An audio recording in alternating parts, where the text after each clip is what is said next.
So outer ring road moment complete అయిన తర్వాత 40 kilometer radius, 20 to 40 kilometer radius inside outer ring road, outside outer ring road.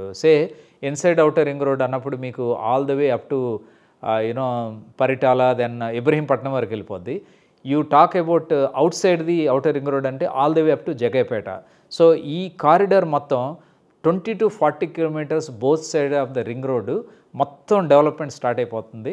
దాంతో ఏమవుతుందంటే మీకు you call it as universities, you call it as big establishments, universities, hospitals, commercial establishments మొత్తం ఈ ring road base చేసుకుని మొత్తం development అవ్వటం begin అవుతాయి. So ఇది is the biggest booster for the economy of the state. దీంతో అసలు real estate growth అనేది multiple times, maybe almost thumb rule says 5 to 10 times real estate value పెరిగిపోతుంది around this ring road. So మీలో ఎవరైనా మన ఆడియన్స్లో నా ఈ యూట్యూబ్ వీడియోస్ వినేవాళ్ళు ఎవరైనా ఒక ఇన్వెస్ట్మెంట్ చేయదలుచుకుంటే anywhere around the ring road 20 to 40 kilometer రేడియస్లో you are good to go అనమాట. So that's about outer ring road.